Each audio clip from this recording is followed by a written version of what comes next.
உம்மத்துமார்கள் எல்லாம் குடிப்பதற்குண்டான கௌசரை சொல்லக்கூடிய ஆற்றை எனக்கு அல்லாஹ் சொர்க்கத்திலே வழங்கியிருக்கின்றார். தொழும்பெறுகள் இப்ராஹிம் நபியுடைய தியாகத்தை, அவர்களை குடும்பம் செய்த தியாகத்தை நினைவுபடுத்துவதற்காக தொழுது நீங்கள் ஒன் ஹேண்ட் பலியிடுங்கள் சொல்லக்கூடிய செய்தியை சொல்லிவிட்டு அபுத்தர் என்று சொன்னால் வாரிசு இல்லாதவன். பெருமானார் ஸல்லல்லாஹு அலைஹி வஸல்லம் ஆண்மக்கள் அனைவர்களும் சின்ன வயதிலேயே வஃபாத்தாகி விட்டார்கள். இதை பார்த்த வாயிலுடைய ஆசிம் என்பவன் பெருமானாரை பார்த்து அபுத்தர் என்று சொன்னார். வாரிசு இல்லாதவன் என்று சொன்னார். பிள்ளை பெற்றிருக்கின்றார்கள், ஆண்களையும் பெண்களையும். ஆனால் அந்த வார்த்தை பெருமானாருக்கு நெருடலாக இருந்ததின் காரணத்தினால் அல்லாஹ் இந்த ஆயத்தை இறக்கினார்.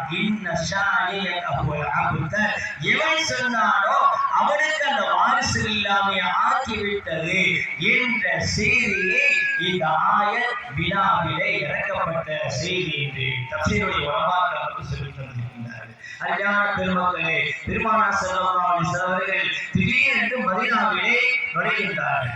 அந்த மதீனாவிலே நுழையக்கூடிய நேரத்தில் சில மக்கள் எல்லாம் சிறப்பு ஆட்டிக்கொண்டு, அதே போல கத்தியை கொண்டு, வாளை கொண்டு, விளையாடி கொண்டு, இப்படி சந்தோஷத்துடைய கருத்துடைய உச்சகட்டத்திலே வாழ்ந்து கொண்டிருக்கக்கூடிய நேரத்தில் அங்கிருந்த சஹாபாக்கள் கேட்கிறார்கள், இது என்ன 2 நாட்கள் இந்த நிகழ்வை நீங்கள் நிறுத்தினீர்களே என்று கேட்கும் போது சஹாபாக்கள் சொன்னார்கள், நாங்கள் எல்லாம் இஸ்லாத்தை தருவதற்கு முன்பாகவே 2 நாட்கள் இது போன்ற நாட்களிலே திருநாளாக நாங்கள் கொண்டாடுவோம், களியாட்டங்கள் சிறுபாட்டங்கள் எல்லாம் நாங்கள் பண்ணுவோம் என்று சொல்லும் போது உயிரின் மேலான உத்தம கண்மணி ஸல்லல்லாஹு அலைஹி வஸல்லம் சொன்னார்கள், இதை விட அற்புதமான 2 பெருநாட்கள் அல்லாஹ் நமக்கு தந்திருக்கிறார். அதில் உன்னதமான பெருநாள் இப்போது கொண்டாடி கொண்டிருக்கக்கூடிய ஈதுல் அல்ஹா, பலியிடக்கூடிய பெருநாளை நமக்கு தந்திருக்கிறார் என்று சொல்லி அந்த விட இது சிறப்பானது, கனதையானது, கனதை மிக்கது என்று அனல் பெருமானார் ஸல்லல்லாஹு அலைஹி வஸல்லம் அந்த சந்தோஷத்தை இப்போதும் நீங்கள் கொண்டாடுங்கள் என்று நமக்கு சொல்லி காட்டி தந்திருக்கிறார்கள். ஞான பெருமக்களே, இந்த ஹஜ்ஜி பெருநாளுக்கு தான் நிறைய பேர் ஈதுல் அல்ஹா, ஹஜ்ஜி பெருநாள், தியாக பெருநாள். கிராம மக்கள் சொல்லக்கூடிய வார்த்தை என்ன தெரியுமா? சூட்டுக்கறி பெருநாள் என்று சொல்லுவார்கள். சூட்டுக்கறி பெருநாள் என்று சொன்னால் ஐயாமத்தை செய்யக்கூடிய நாள் 11, 12, 13 இந்த 3 நாட்களிலும் நீங்கள் சந்தோஷமான முறையிலே நல்ல புசியுங்கள், உயர்தரமான பொருள்களை புசியுங்கள், ஏழைகளுக்கும் கொடுத்து புசியுங்கள் என்ற காரணத்தில் தான் அந்த வார்த்தை பயன்படுத்தப்படுகிறது. பெருமக்கள் நமக்கு சொல்லி தந்திருக்கின்றார்கள். பெருமக்களே, 3 நபர்களை நாம் இந்த நேரத்தில் நெஞ்சார உள்ளார நாம் நினைப்பது ஒவ்வொரு இஸ்லாமியருடைய மீதும் தார்மீக கடமையா இருக்கின்றன. அந்த 3 நபர்கள் யார்? சையதுனா இப்ராஹிம் அலைஹிஸ்ஸலாம், சையதுனா இஸ்மாயில் அலைஹிஸ்ஸலாம், சையதுனா ஹாஜரா நாயகி அலைஹிஸ்ஸலாம். இந்த 3 நபர்கள் தான் இந்த பெருநாளுக்கு கதாநாயகர்கள். இந்த 3 நபர்கள் என்ன செய்தார்களுடைய வாழ்க்கையிலே என்ன பண்ணார் என்று சொன்னால், அவர்கள் செய்த தியாகம், அவர்கள் செய்த அர்ப்பணிப்பு, அவர்கள் செய்த நினைவு கூறப்படக்கூடிய வேண்டிய நாளில் அல்லாஹ்வுக்கு முற்றிலும் கரைபடப்பட்ட, அல்லாஹ்வுக்கு முற்றிலும் அவர்கள் அடையப்பட்டிருக்கக்கூடிய விஷயங்களை நாம் உள்ளத்திலே ஏற்றுக்கொள்வோமையானால் இந்த சமுதாயம் உலக அளவில் இன்னும் நிலைந்து நிற்கும். அந்த காரியத்தை சையதுனா இப்ராஹிம் அலைஹிஸ்ஸலாம் அவர்கள் செய்திருக்கிறார்கள். சையதுனா இப்ராஹிம் அலைஹிஸ்ஸலாம் அவர்கள் சாரா நாயகியும் ஹாஜரா நாயகியும் அவர்கள் திருமணம் முடித்தார்கள். ஹாஜரா நாயகியுடைய அந்த காலத்தில் தான் இஸ்மாயில் அலைஹிஸ்ஸலாம் அவர்கள் பிறந்தார்கள்.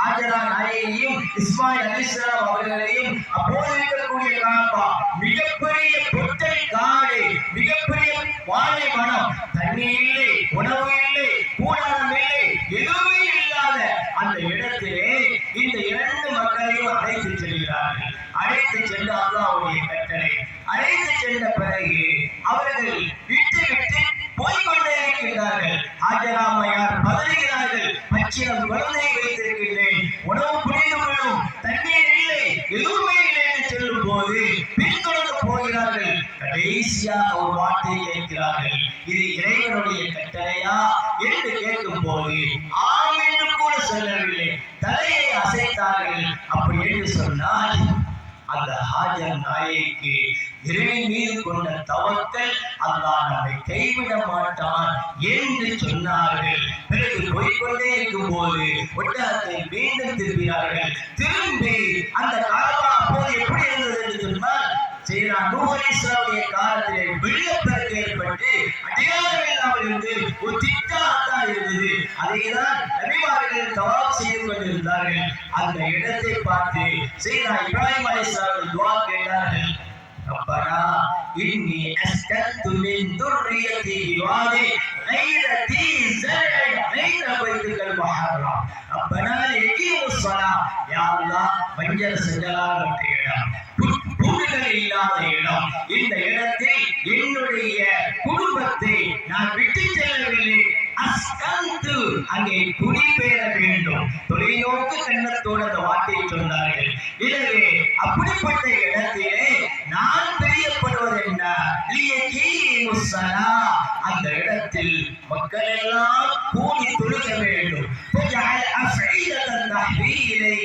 உலகத்திலிருந்து எல்லா மக்களுமே எங்களை நோக்கி வர வேண்டும், எங்களை குடும்பத்தை நோக்கி வர வேண்டும் என்று துஆ செய்ததின் காரணத்தினால் இன்றைக்கு பல லட்சம் மக்கள் அங்கே கூடி இருப்பதை அல்லாஹ் கபூல் செய்தார் என்று சொன்னார். தனியான பச்சிலம் குழந்தைகளை அந்த பாலைவனத்தில் விட்டார்கள் என்று சொன்னார். எவ்வளவு பெரிய தியாகம்! அருமையான சகோதரிகளை, நாம் எந்த அளவுக்கு நம்முடைய வாழ்க்கையை அமைத்துக் கொள்ள வேண்டும் என்பதை இந்த நேரத்தில் நான் கூறிக்கொள்ள கடமைப்பட்டிருக்கிறேன். அருமையான பெருமக்களே, இப்ராஹிம் அலைஹிஸ்ஸலாமுடைய மூதாதையர்கள் யார் என்று சொன்னார்? லூத் அலைஹிஸ்ஸலாம் அவர்கள். அதற்கு முன்னால் நூஹ் அலைஹிஸ்ஸலாமுடைய காலத்திலிருந்து அவருடைய சில்சிலா, அவருடைய அந்த ஜெனரேஷன் தொடர்கிறது. அதிலே இப்ராஹிம் நபியுடைய ஆசர் வயது கால இப்ராஹிமுடைய அபியே ஆசர் அல்லாஹ் சொல்றான். இப்ராஹிமுடைய வாப்பாவுடைய பெயர் தாரக், ஆனால் அவருடைய சிற்றப்பாவுடைய பெயர் ஆசர். அவருடைய தொழில் சிறை செய்வது, சிறையை விற்பது, சிறையை வழங்குவது, இதுதான் அவருடைய தொழிலாக இருந்தது. எனவே தன்னுடைய மகனிடத்தில் கொண்டு சிறையை விற்றுவார் என்று சொன்னார்கள். அவர்கள் எப்படி சொன்னார்கள் என்று சொன்னால், அதை விற்கக்கூடிய நேரத்தில் நான் சிறையை வைத்திருக்கின்றேன், இதற்கு எந்த நன்மையும் கிடையாது, எந்த தீமையும் கிடையாது, எதுவும் பேசாது என்று மக்களிடத்தில் அவர்களை சேல்ஸ் பண்ணுவதற்காக அவர்கள் சொல்லிக் கொண்டிருக்கிறார்கள். யாரும் பேச மாட்டார்கள் என்பது நமக்கு தெரியும். இந்த வார்த்தை சொன்ன மாத்திரத்தில் பேச மாட்டார்கள். எனவே மீண்டும் திரும்பி கொடுத்த அத்தனை பொருளோடு வருகிறார்கள். விற்றாயா என்ற மகனே என்று கேட்கிறார்கள். ஒன்றுமே விற்கவில்லை என்று சொன்னார்கள். அந்த கடும் கோபத்திலே தன்னுடைய இளமை பருவம், ஏறத்தாழ 17 வயசுக்கு கீழாக இருந்த அந்த பருவம், ஏகத்துவத்தோடைய அந்த மோனாத்திசியம் என்று சொல்வார்களே, அந்த உரிமையை நிலைநாட்டக்கூடிய சையதுனா இப்ராஹிம் அலைஹிஸ்ஸலாம் அவருடைய சின்ன சாட்சா ஆசர் என்பவர் கல்லால் அடித்து உதைத்தார். அப்படி இருந்தாலும் கூட அவருடைய ஈமானை இழக்கவில்லை. ஈட்டி புனையில் நிறுத்தப்பட்டாலும் ஈமானை இழக்க மாட்டோம் என்று நம்முடைய உயிரிழந்த உத்தம சஹாபாக்களுடைய அந்த பாரம்பரியம் எங்கிருந்து தொடர்கிறது என்று சொன்னார். யாரிடத்தில் இந்த மார்க்கம் தொடர்கிறது என்று சொன்னால், நேர்மையான உண்மையான இப்ராஹிம் நபியுடைய அந்த மார்க்கத்தை பின்பற்றுங்கள் என்று குர்ஆன் நமக்கு சொல்லி தந்திருக்கின்றன. அதைதான் நம்முடைய உயிரின் மேலான உத்தம கண்மணி ஸல்லல்லாஹு அலைஹி வஸல்லம் அவர்கள் நமக்கு சுட்டிக்காட்டி தந்திருக்கின்றார்கள். அன்பான பெருமக்களே, ஸல்லல்லாஹு அலைஹி வஸல்லம் அவர்களுடைய அற்புதமான கூற்றில் ஒரு கூற்று குர்ஆன் சொல்லுகிறது. மிகப்பெரிய சோதனை முன்பாக்கப்பட்ட இப்ராஹிம் நபி தன்னுடைய மகனை அறுப்பதற்காக மனம் கொண்டார்கள். பிறை 8, பிறை 9, பிறை 10 இந்த 3 நாட்களிலும் ஒரே நேரத்தில் மனம் கண்டார்கள். ஆனையா புடைய அருமையான மகனே, இன்னி அராஃபில் மனா அன்னி அதுகாக பொருள் மாறாத்தாரா. அல்லாஹ் சொல்கிறான் குர்ஆனிலே, உன்னை அறுப்பதற்காக நான் மனம் கண்டேன். அப்படி சொல்லிவிட்டு ஒரு தந்தை தன்னுடைய பிள்ளைகளுக்கு கேட்கிறார்கள், what is your opinion? உங்களுடைய அந்த நோக்கம் என்ன, யோசனை கேட்கும் போது சொல்றாங்க அந்த படையர், ஏறத்தாழ ஒரு 13 வயசு தான் இருக்கும். அந்த இளைஞர் சொல்றார், قال يا أبت افعل ما تؤمر ستجدني إن شاء الله من الصابرين. அல்லாஹ்வுடைய கட்டளையை நிறைவேற்றுங்கள், அதில் பிசி விடாதீர்கள் என்று சொல்லிவிட்டு என்னை சாபிரீன் சொல்லக்கூடிய சொர்க்கலோகத்தில் சந்திப்பீர்கள் என்று சொல்லும் போது மகனை எப்படி அறுத்தார்கள் என்று சொன்னார். அது அழைக்கக்கூடிய அற்புதம் என்று சொன்னால் நேராக இந்த பாதையை அறுக்கவில்லை, பிற்பாதை அறுத்தார்கள். ஏன் என்னை பிற்பாதை அழைக்கிறீர்கள்?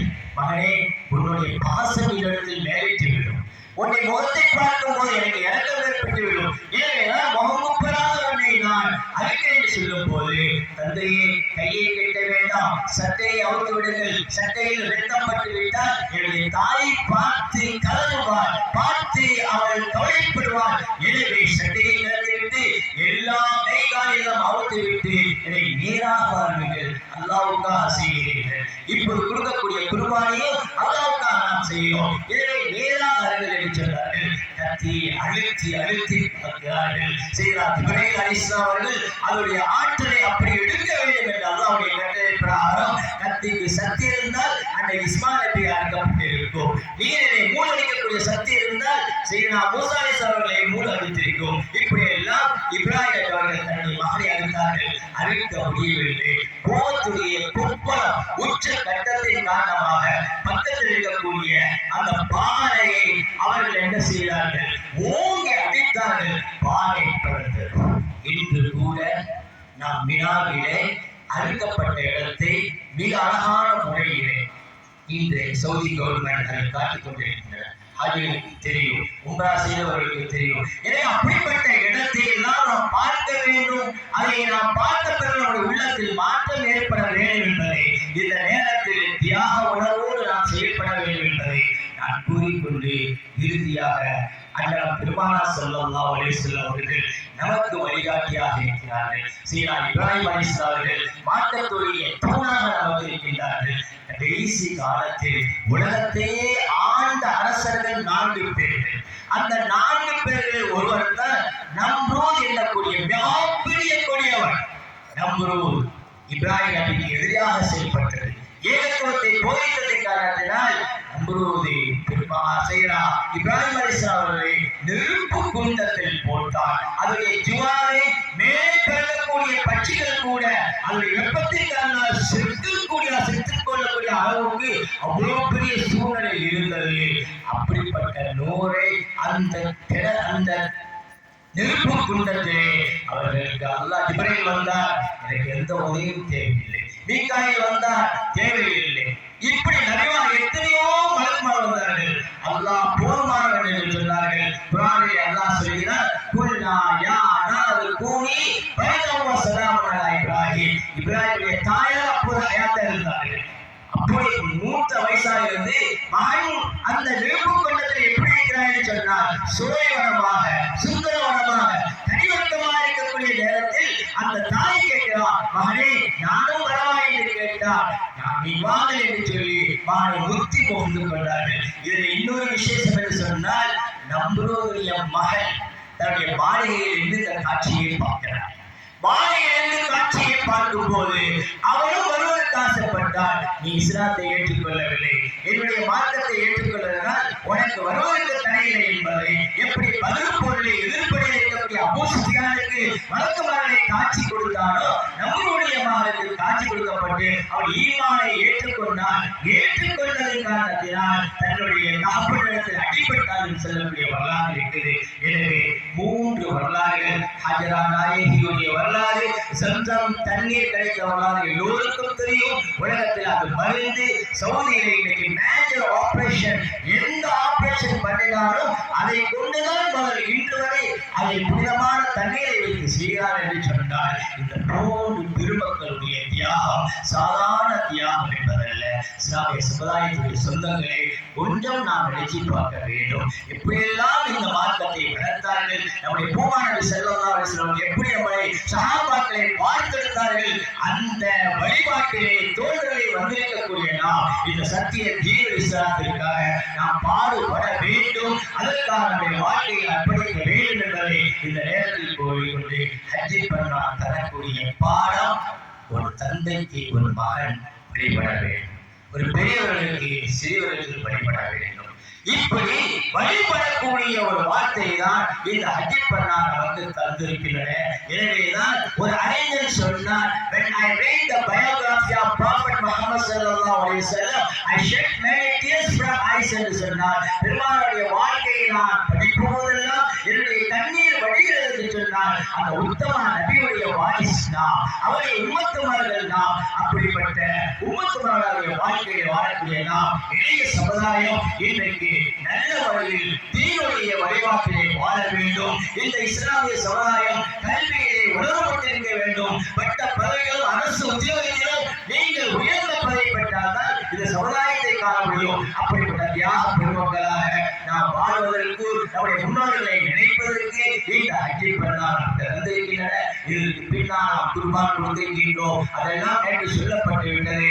பெரும்பாலும் தெரியக்கூடிய விஷயங்கள் தான். எனவே குர்பான் இந்த உலுஹிய்யா என்று சொல்லக்கூடிய இந்த நிலை இப்ராஹிமிய காலத்தில் இருந்து வந்தது என்பதை, 5000 ஆண்டுகளுக்கு முன்பாக வந்தது என்பதை உணர்ந்து இந்த நாளை புண்ணியமான நாளாக நாம் கருத வேண்டும். செவ்வாய்க்கிழமை வரை தக்பீர்கள் வழங்க வேண்டும், தஹ்லீல்கள் வழங்க வேண்டும். எதெல்லாம் உங்களுக்கு தெரிகிறதோ அதெல்லாம் முழங்கி உங்களுடைய ஈமானை வலுப்படுத்த வேண்டும் என்பதை இந்த நேரத்தில் நான் கூறிக்கொண்டு بارك الله لنا ولكم في القرآن العظيم ونفعنا وإياكم بالآيات والذكر الحكيم إنه تعالى ملك رب رؤوف رحيم رب حليم.